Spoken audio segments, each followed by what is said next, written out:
Bienvenue dans Une voix pour elle, la série de podcasts qui met en lumière les parcours inspirants des femmes qui façonnent l'avenir du numérique au sein de CGI. Dans chaque épisode, vous découvrirez des histoires uniques, des parcours, des défis et des réussites qui prouvent qu'il n'y a pas de limite quand on ose se lancer dans ce secteur. Ces femmes passionnées, audacieuses et visionnaires partagent avec nous leurs expériences, leurs ambitions et leurs conseils pour prendre sa place dans un monde en constante évolution. Alors c'est parti, installez-vous confortablement et écoutez-les ouvrir la voie. Bonjour Mathilde, est-ce que tu peux te présenter s'il te plaît, nous dire ton prénom, ton nom, ton âge, d'où tu nous parles et depuis combien de temps tu es chez CGI? Bonjour Lorraine, moi c'est Mathilde Fouillard, j'ai 33 ans. Là actuellement je te parle de Carré-Michelet, je suis à Paris. À la base quand même originaire de Bretagne, donc j'ai quand même des liens, avec la région. Et on en parlera, le boulot a fait que je me suis installée à Paris il y a 10 ans et que du coup je bosse, depuis, Carré-Michelet chez CGI. Moi, je suis arrivée du coup, chez CGI en 2017 après un stage chez un éditeur américain. Et donc j'ai rejoint la direction juridique, heu, à l'époque en tant que juriste spécialisée en propriété intellectuelle et nouvelles technologies. Et donc en fait, au sein de la direction juridique, le principe c'est qu'on accompagne, les opérationnels et les commerciaux dans la négociation de leurs contrats, avec les clients. On les forme et puis, on les accompagne aussi quand les choses commencent à moins bien se passer avec ces fameux clients, pour tout ce qui est, finalement rédaction de courrier, voire parfois aller, jusque devant les tribunaux, heu, pour, faire valoir les droits de CGI. Très bien. Alors, contrairement à mes précédentes invitées, tu fais pas partie, des équipes qui font, le cœur de métier de CGI. Donc, on viendra un peu plus en détail après sur ton métier en tant que tel et ce que ça veut dire que de faire du, juridique, dans une société informatique. Mais je peux pas m'empêcher de te poser la première question qui était, pour revenir aux racines, quand tu étais enfant, quand tu étais en Bretagne justement, qu'est quel était le métier qui te faisait rêver? Alors moi, depuis toute petite, je rêvais d'être écrivain. Toujours été fascinée, par les mondes imaginaires, la littérature. Je suis, un petit rat de bibliothèque, on va dire ça. Et donc j'ai vraiment commencé toute jeune, à, entre guillemets «écrire des livres». Et puis finalement, tu vois, cette passion de l'écriture, je pense que je l'ai un peu, transformée dans le cadre de mes études, heu, ce qui a pu contribuer d'ailleurs, au choix que j'ai fait, de suivre des études de droit, puisqu'on écrit quand même beaucoup et on rédige beaucoup. Heu Plus tardivement, je dirais au lycée, heu, je me suis découverte une passion pour les langues, étrangères. À tel point que, j'ai monté, alors c'était pas une société, hein, mais une sorte d'association de traduction, d'émissions télé, japonaises, tu vois? Donc, je me suis vraiment pris de passion, pour apprendre le japonais, le coréen, le chinois et je me suis dit que, entre l'écriture et les langues étrangères, il y avait peut-être un métier qui pouvait être intéressant, c'était celui d'être diplomate, qui veut un peu tout et rien dire, hein, quelque part. On sait pas vraiment ce qu'on y met derrière, mais ça me paraissait assez fascinant à l'époque. Et du coup, j'ai essayé de m'orienter, un peu dans ces métiers-là. Comme beaucoup, j'ai tenté Sciences Po. J'ai pas réussi. À l'époque, ils avaient mis une épreuve de mathématiques qui m'a un petit peu mis dedans, parce que c'était pas non plus ma passion première, hein. Et puis, j'ai décidé un peu de me réorienter et comme mon père était magistrat, j'avoue que je m'étais dit: «Bon, en fait, c'est un métier qui peut être hyper intéressant». Le droit, ça ouvre plein de choses. Il m'a un peu proposé d'aller, tu vois, dans ce cadre-là, ces études-là. Heu et je me suis dit que, je pouvais essayer de voir si je trouvais pas un moyen de raccrocher derrière en faisant des études de droit, soit avec ma passion, d'écrivain, soit, avec le métier de diplomate, quoi, qui encore une fois n'avait pas trop de sens, hein, pour moi, parce que je savais pas vraiment ce qu'on y faisait. Mais, mais je m'étais posé la question quand même d'aller, dans la magistrature aussi, hein, parce que, alors c'est un peu le graal, hein, quand tu commences tes études de droit. C'est, je pense, un des métiers, et qui a le plus de sens finalement, qui est peut-être le plus reconnu, voire peut-être visible, bon avec les avocats quand même, quand tu commences des études de droit. Mais j'avoue que, je pense que le métier de magistrat, j'avais quand même la vision de mon père. Lui a été longtemps juge pour enfants. Heu, Ça m'avait quand même démontré que c'était hyper dur, émotionnellement, de travailler sur ces sujets-là, quoi, et je voyais plein de copines, ouais, parce que oui, alors ce qu'on s'est peut-être pas dit, hein, dès le début, c'est que au sein dans le cadre des études de droit, tu as énormément de femmes, en fait.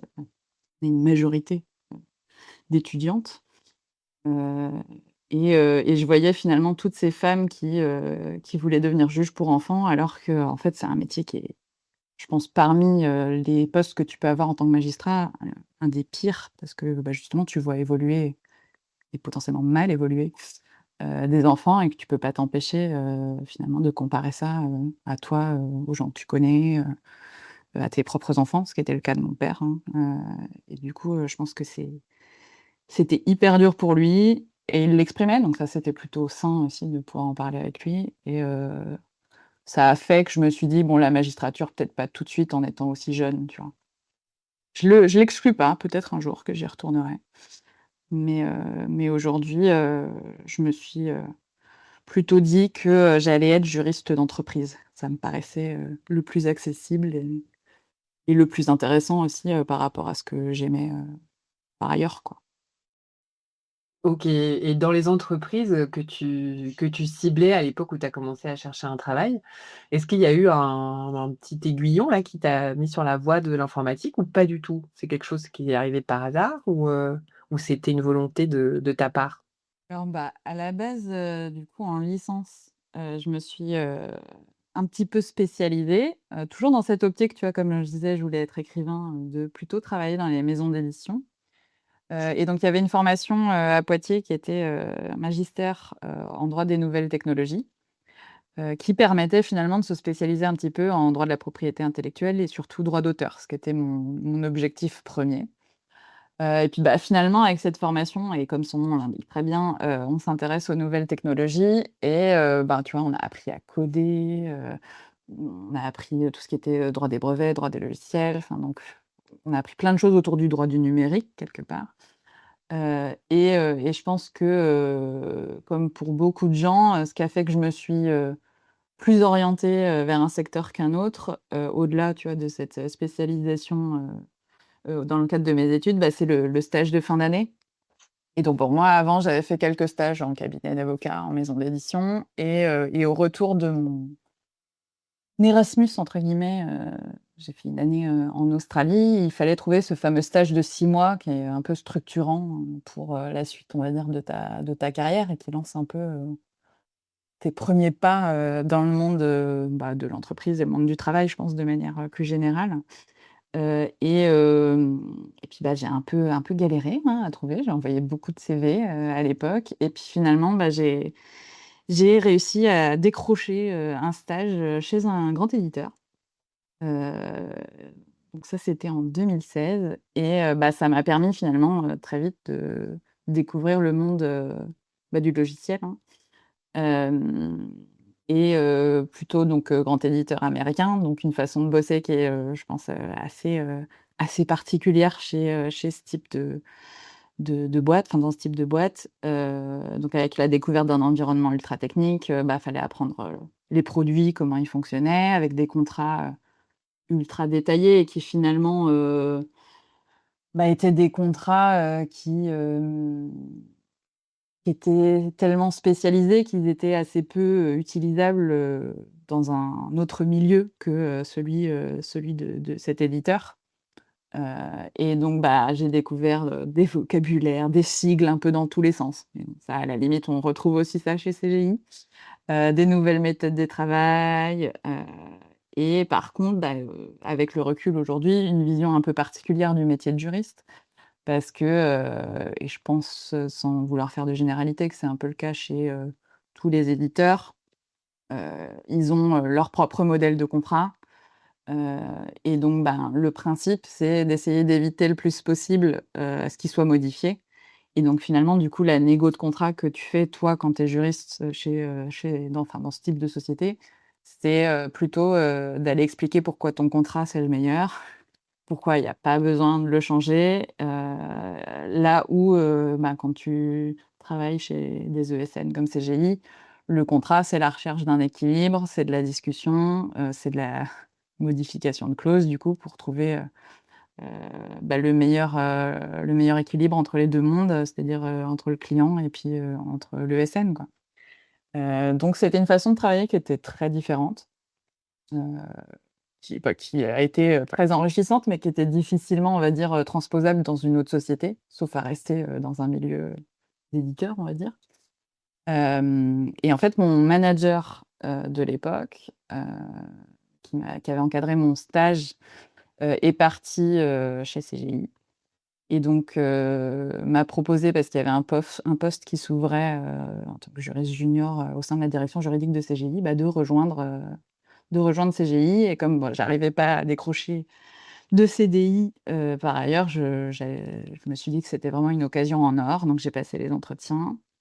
Ça s'est bien passé et du coup, j'ai pu rejoindre CGI en 2017, heu et j'ai découvert une autre façon, hein, de bosser clairement. Comme je disais, une autre façon de négocier des contrats, quelque chose qui était vraiment beaucoup plus technique d'un point de vue purement juridique. Hem J'ai découvert, une équipe, qui accompagne énormément les juristes juniors, qui a vraiment une volonté de faire grandir les gens, qui met en place énormément d'outils, pour, accompagner les juristes juniors.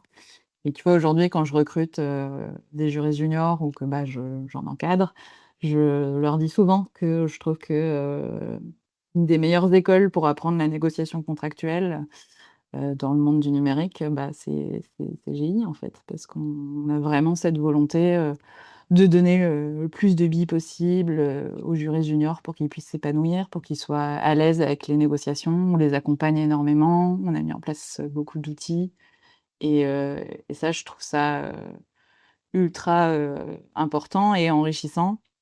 C'est aussi ce qui fait que je suis ravie, aujourd'hui d'accompagner, de faire partie de cette équipe désormais d'encadrement et d'accompagner les juristes juniors comme j'ai pu être accompagnée, quand je suis arrivée, chez CGI.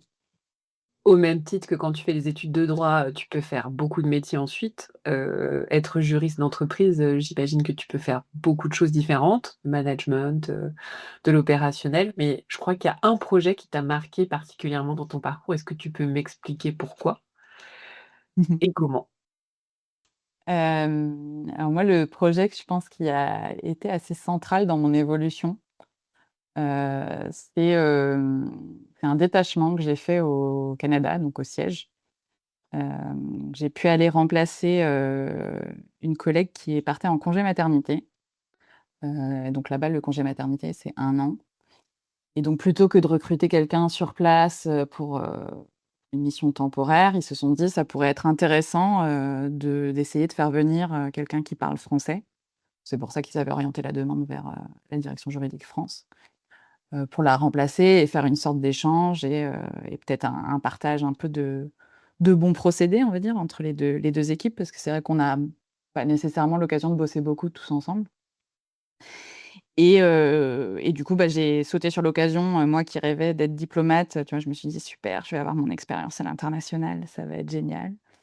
Et donc je suis partie en février 2020, vivre à Montréal, vivre ma grande aventure. Mais bon, comme tout le monde, je pense le sait ou alors, vraiment, c'est qu'il faut avoir été dans une grotte. Le covid nous est tombé dessus 1 mois plus tard, heu et donc là, j'avoue que, alors ça va être, un peu dur ce que je vais dire, mais l'expérience aurait pu virer au cauchemar, hein, je pense. Parce que je me suis retrouvée, après 3 semaines, à heureusement, j'avais trouvé un appartement, mais à arpenter les rues de Montréal, à découvrir mes nouveaux collègues, et à découvrir le siège de CGI. J'avais quand même choisi un appartement qui était vraiment pas très loin pour pouvoir y aller à pied facilement.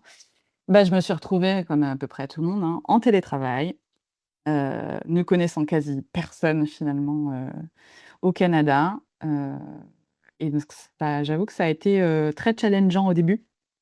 Heu, Surtout qu'en plus, le covid, au tout début, on savait pas vraiment ce que c'était, on ne connaissait pas les impacts. Je me suis dit: «Mais s'il m'arrive un truc ou s'il arrive un truc à ma famille, comment je fais? Comment je vais gérer? Comment je rentre?» Et donc après, je pense, ouais, 3 mois un peu difficiles. L'été est arrivé, les règles se sont un petit peu assouplies parce qu'on pouvait vraiment quasi pas sortir. Moi, j'avoue, je sortais que pour faire mes courses, en fait, donc ça devenait, je pense, hyper pesant. Je me suis dit: «Bah, ce voyage», là, j'avais 3 semaines de vacances, sur l'été que j'avais planifié normalement avec toute ma famille qui venait me voir. Je me suis dit: «Bah, c'est pas grave, je vais quand même le faire toute seule, je vais aller me balader, dans le Québec, et puis, je vais découvrir, ce nouveau monde». J'ai quand même beaucoup de copines, tu vois, qui m'ont dit, mais moi j'aurais jamais osé, partir faire 3 semaines en solo, en road trip, donc j'ai pris, tu vois, ce recul de me dire: «Bah, en fait, c'est tout le monde ne le ferait pas et ça, c'est quand même, assez dingue que tu aies eu le courage de le faire». Et donc je suis partie comme ça avec ma super voiture, moi qui en plus déteste conduire. Bah, en interrogeant un peu des collègues, tu vois, quelques années après, ils m'ont quand même tous dit qu'il y avait eu, la Mathilde d'avant et la Mathilde d'après, tu vois? Et donc je pense que ça m'a vraiment, ouais, enrichie, et j'ai pris, énormément de plaisir là où je pense que ça aurait pu mal tourner, tu vois, si j'avais pas eu, ce courage qui m'a animée et qui a fait que, bah, je suis devenue manager et je me suis réépanouie finalement, au sein de CGI, là où, ben, au bout de 4 ans, tu aurais pu te dire que c'était aussi l'occasion un peu de bouger, de changer et je pense que ça a donné un nouvel élan en fait à ma carrière chez CGI que de pouvoir faire cet échange-là, et donc, bah, pour ça je remercie les gens qui m'ont poussée à le faire et qui m'ont permis de le faire, chez CGI. Et justement, à ton retour, tu disais que tu étais devenue manager, et tu l'as évoqué aussi brièvement dans tes actions quotidiennes ou dans ton métier de tous les jours. Qu'est-ce que ça t'apporte, ce rôle aujourd'hui?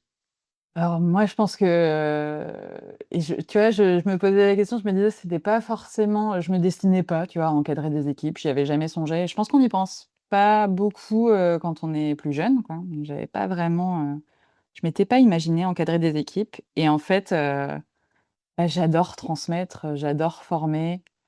Je trouve ça fascinant, tu vois, de pouvoir apporter, des connaissances nouvelles, des façons de travailler et de les voir ensuite appliquées, heu, par tes équipes. Heu, Là, moi, j'ai eu pas mal de départs récemment, au sein de mon équipe et tu vois, d'avoir des gens qui viennent te dire en disant: «Bah, demain dans mon nouveau poste, finalement mon objectif c'est de si je suis face à une difficulté, c'est de me dire comment aurait fait Mathilde». Je trouve ça assez fou en fait, finalement la reconnaissance aussi que ça peut t'apporter derrière. Donc moi ce que j'aime dans le management, c'est faire grandir.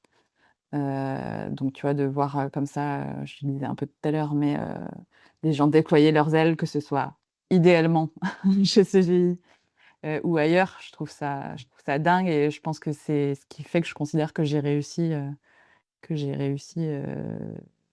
donc c'est ultra enrichissant, c'est pour ça que je continue à rester ici parce que tu as pas tant que ça de postes non plus, qui permettent le management qu'on a, ici chez CGI au sein de la direction juridique, à nos âges, tu vois? J'ai passé manager, ça va être compliqué. J'avais 29 ans. C'est dur ça de prendre ce genre de de recul. Et bah, je sais que j'ai plein de copines dans d'autres boîtes qui n'ont pas, encore eu cette possibilité et de découvrir le management. Après bon, encore une fois, le management n'est pas une fin en soi et tu peux faire, plein d'autres choses, comme on le disait tout à l'heure en tant que juriste, pas nécessairement, besoin de devenir manager. Mais en tout cas, moi, ça m'a vraiment permis de m'épanouir aussi, dans la suite de ma carrière et de découvrir que, j'étais tout à fait capable, de transmettre et d'accompagner, d'autres personnes. Et d'ailleurs ce qui est rigolo, enfin rigolo, je disais là qu'il y avait pas mal de collaboratrices qui étaient parties, et l'une d'entre elles, au moment de faire son pot de départ, m'a fait remarquer et j'avais jamais pris ce recul que, grâce à moi, elle avait découvert ce que c'était finalement qu'une équipe 100 féminine.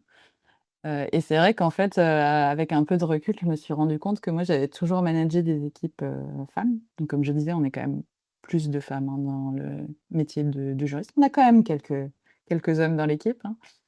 Mais c'était marrant finalement, tu vois, de se dire que c'est un truc qu'elle a remarqué et qu'elle met en avant, dans son discours de départ, hein, de se dire que, c'était quand même ultra sain de se retrouver dans cette équipe, 100 féminine. Donc j'ai trouvé ça assez fort finalement, de sa part, et tu vois, aujourd'hui, alors ça évolue, hein, mais je manage, un homme pour la première fois et je trouve ça assez challengeant, parce que c'est d'autres réflexes, qui sont à mettre en œuvre, c'est, d'autres comportements que j'ai pas eu l'habitude de voir, qu'il faut un peu, soit désamorcer, soit adresser et ça bon, c'est intéressant aussi, hein, parce que finalement, ça veut dire que je continue d'apprendre, heu, mais c'est pas, j'ai envie de dire que c'est pas facile finalement, tu vois, de switcher entre les 2 et c'est je me dis que c'est il y a une vraie différence sans vouloir faire, tu vois, d'amalgame ou de généralité, mais moi je constate qu'il y a une vraie différence entre, manager une équipe féminine et manager, une équipe, mixte. Et justement, tu parlais du début de ta carrière. Est-ce que toi, tu as déjà eu l'impression de pas être à ta place ou est-ce que tu as déjà évolué dans des environnements où justement, tu étais en minorité et comment tu l'as vécu? Ouais, alors, tu as tout le questionnement sur, qu'est-ce que c'est que, d'être à sa place ou pas à sa place? Mais moi vraiment, tu vois, ce qui m'a marqué en arrivant chez CGI, je pense et ça a évolué quand même depuis, c'est ce côté, si au sein de la direction juridique, on était plus de femmes, cela n'empêche que, dans les réunions auxquelles, il fallait participer en tant que juriste pour accompagner, les commerciaux, en fait, c'était essentiellement des hommes. Il y avait éventuellement, côté finance où il y avait des femmes, tu vois? Et donc souvent, j'avais le droit en arrivant en réunion à un «Bonjour messieurs», qui était un peu dur, hein, quand tu te retrouves effectivement à être la seule femme, autour du call, heu, ou autour de la table, hein, ça m'est arrivé quand même dans une salle. Donc ça, j'ai trouvé ça assez dur et ça m'a marqué, hein, c'était devenu un truc dont on parlait, entre juristes en se disant: «Quand même, tu te rends compte, même pas capable de me dire bonjour à moi». Hem Et ça vraiment, j'ai tendance à penser que c'était pas nécessairement parce que j'étais une femme, même si bon, c'est pas impossible quand même qu'il y ait eu, une petite misogynie. Mais, plus parce que j'étais jeune et peut-être un peu plus, et c'est hyper dur ce que je veux dire, mais, transparente quelque part. Je trouve qu'effectivement, dans la mesure où j'étais assez discrète, on avait peut-être tendance à m'ignorer plus. Heu et donc ça après ouais, savoir si c'était parce que j'étais discrète et une femme ou juste, que c'était le caractère qui faisait ça, je ne sais pas. Mais c'est vrai que, j'ai pu constater en tout cas, et je le vois aussi avec mes juristes plus juniors, il y a une petite tendance, à, remettre en cause, des éléments qui peuvent être présentés, par une, jeune femme versus, si moi je dis exactement la même chose, là du coup, avec ma position, de manager ou de directrice, ça va tout de suite être, plus facilement, pris en compte par, les équipes en face, quoi. Et ça, je pense que c'est un sujet, pour avoir beaucoup échangé avec mes équipes sur ça, c'est un sujet un peu global, chez les femmes, en fait. Je pense qu'on se sent, souvent moins légitime, à demander, des promotions, à demander des augmentations, là où, et désolée pour la généralité, mais je constate que les hommes, se mettent quand même vachement plus en avant, et comme je dis à mes équipes, font des feux d'artifice, des choses du quotidien que nous on considère comme étant, normales et attendues du poste et donc on viendrait pas, essayer de les mettre, plus en avant que ça. Et enfin, j'ai eu la situation il y a pas si longtemps où finalement on m'a présenté, comme une réussite assez exceptionnelle, quelque chose qui était dans la fiche de poste, quoi. pour essayer de justifier, une promotion ou une demande d'augmentation. Donc je trouve ça assez fou qu'on se mette, alors je pense que c'est la société, hein, qui et l'éducation qu'on a eue qui joue, mais qu'on se mette des barrières, nous-mêmes, là où, en fait, les hommes nous en mettront déjà de base. Donc arrêtons de nous rajouter des barrières supplémentaires, parce que, enfin, c'est dommage qu'on fait autant. Et vraiment, je me suis dit, et je l'ai redit à quelques femmes dans l'équipe, de, pas hésiter à faire plus de, je vais reprendre mon expression, mais de feux d'artifice, de notre quotidien. Parce qu'en fait, nous aussi, on fait très bien notre travail et on le met pas suffisamment en avant. Et donc il faut qu'on arrête, voilà, de se mettre ce plafond-là, et qu'on le fasse exploser avec nos feux d'artifice. Ah, c'est une belle image ça, j'aime bien. Je réagis pas trop en direct parce que je laisse le flux de la parole, partir parce que je trouve Ouais. toujours hyper intéressant ce que tu dis, mais voilà, dans ma tête, je réagis, je dis: «Ah, c'est ça». Et à l'inverse, est-ce que tu penses qu'être une femme peut être un atout dans le secteur dans lequel on travaille? Bah, clairement, et tu vois, de plus en plus, je pense que, on a des façons différentes de fonctionner et d'interagir avec les autres.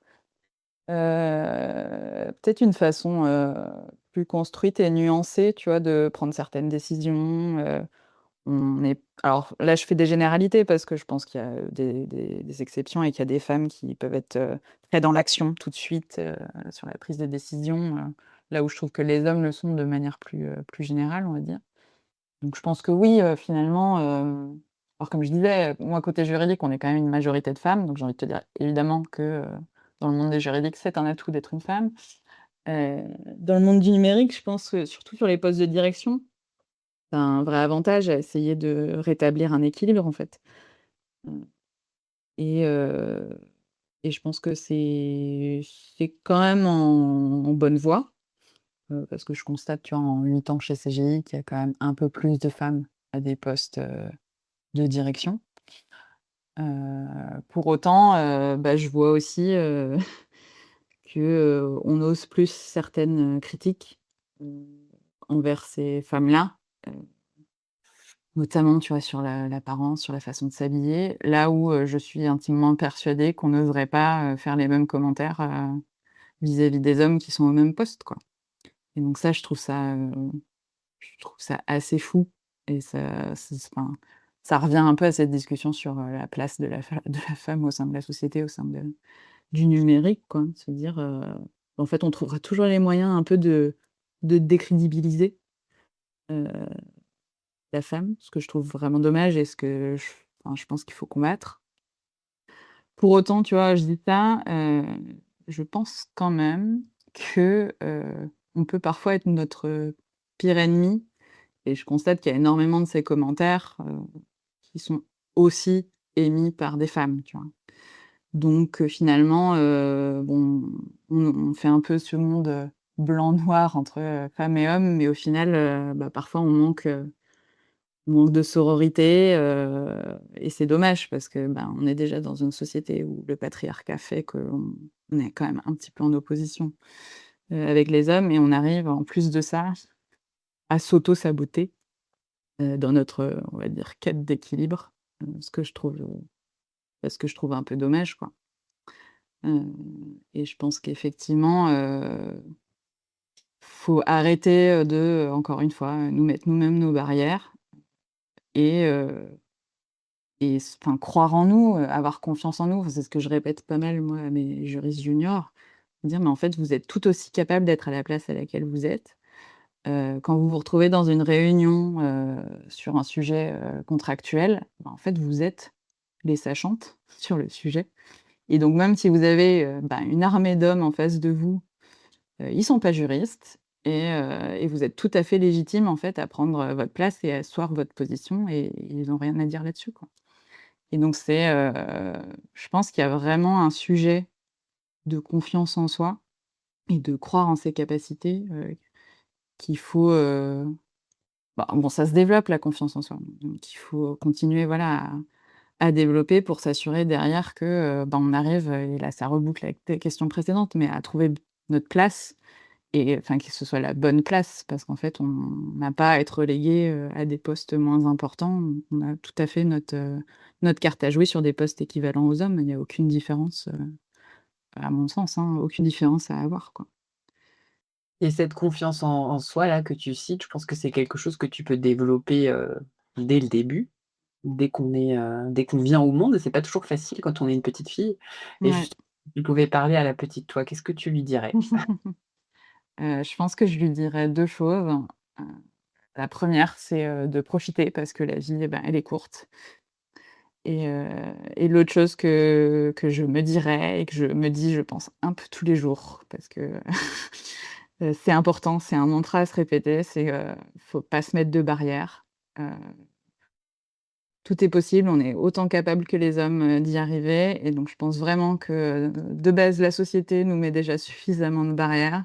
Donc faut qu'à minima, nous, on ait suffisamment confiance en nous, heu et qu'on ne se mette pas de limites et heu et tu vois, je me faisais cette réflexion parce que j'ai ma petite sœur qui, je pense, est un brin au bord du burn-out, heu elle est pas du tout juriste, hein, elle bosse plutôt, dans le marketing et voilà, la société, fait que, elle en a marre, qu'elle trouve hyper dur le monde de l'entreprise, elle réfléchissait à se reconvertir complètement, à partir vraiment vers autre chose et parmi les choses qu'elle avait, envisagées, c'était, de enfin, genre un poste de plombier ou d'électricien et pourquoi pas en fait, arrêtons de nous mettre des barrières et en parlant avec des collègues, la première réaction Heu, quand j'ai expliqué ça en disant: «Bah, c'est cool en vrai de se dire qu'on est capable de se reconvertir et de partir dans vraiment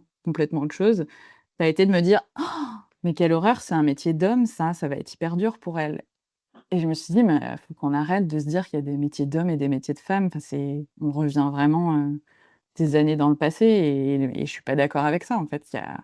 À mon sens, on est capable, l'un comme l'autre, homme ou femme, de faire, exactement les mêmes métiers et il faut qu'on arrête encore une fois, tu vois, de se mettre ces fichues barrières en disant: «Bah non, je peux pas faire ça parce que c'est plutôt un métier d'homme».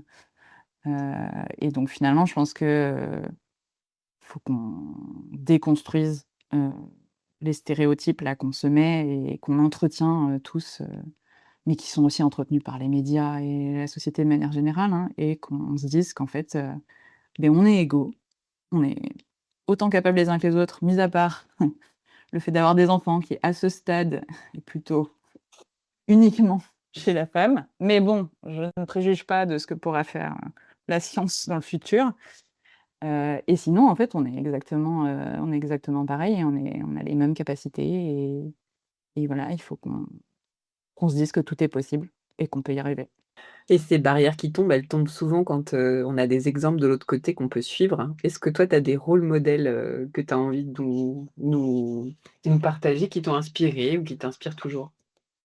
Ben, moi, dans mes alors le concept, tu vois, de rôle modèle, il est important pour moi et surtout, il est important dans mon quotidien. Donc finalement, j'ai pas tellement des gens ultra connus, tu vois, qui vont m'inspirer, même si forcément qu'il y en a un petit peu. Mais moi, je vais avoir des gens, en fait, dans mon équipe ou qui étaient dans mon équipe, heu, qui m'ont tout de suite, donné cette envie d'avancer et d'être comme elles, tu vois? Et heu et il y en a quelques-unes de ces femmes-là à la direction juridique de CGI et je trouve ça, hyper important, tu vois, pour continuer d'avancer et avoir envie de rester aussi au sein d'une équipe aussi longtemps, de se dire que tu es accompagné, et tu es mentoré, par ce type de femmes qui justement, font que, tu as envie de croire que tout est possible, quoi. Et donc ça c'est ultra enrichissant et je les remercierai jamais assez de toute la confiance, qu'elles ont pu m'apporter jusqu'à maintenant. Heu et l'autre aspect, que j'ai trouvé intéressant chez CGI, c'est via l'effet A, donc qui est, une formation, pour accompagner justement, les femmes, dans le management, et de découvrir, voilà, enfin, de déconstruire un peu les stéréotypes et de savoir mieux se positionner, ils font intervenir pas mal de gens de l'extérieur, des femmes essentiellement, il y a pas que des femmes d'ailleurs. Et dans le cadre de cette formation, j'ai pu échanger avec, Sophie Brochu, qui est une ancienne présidente d'Hydro-Québec et qui, je trouve est ultra inspirante dans la façon dont elle présente son parcours. Parce que, voilà, elle est partie, commerciale un peu lambda et elle est arrivée à la tête d'une des plus grosses sociétés du Québec, hein. Et et elle s'est pas démontée et elle a cru que c'était possible et elle s'est pas non plus, laissée, faire par les, stéréotypes qui étaient de se dire: «Ah bah non, c'est un poste d'homme, une femme ne devrait pas être, à cette place-là».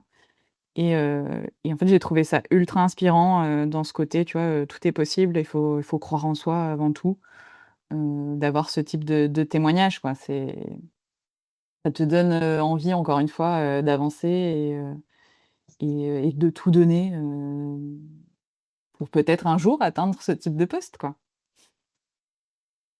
Et justement, si tu devais donner un conseil, aux jeunes femmes qui hésitent encore à se lancer dans le numérique, qu'est-ce que tu pourrais leur dire pour qu'elles deviennent des Sophie Brochu ou des managers de Mathilde Fouillard qui l'ont inspirée? Hem, je leur dirais, «Croyez en vous, allez-y, en fait, ne vous mettez aucune barrière, quoi». Heu, Comme je disais, la société, elle s'en chargera déjà pour nous, en tout cas pour l'instant. Donc arrêtons nous-mêmes de nous en mettre. On est capable de tout faire. Dans le monde du numérique, tu vois, il y a plein de possibilités, il y a plein de postes, il y a plein de choses, et on a besoin de tout le monde et de toutes les compétences et tout le monde, que ce soit homme ou femme d'ailleurs, hein, a quelque chose à apporter.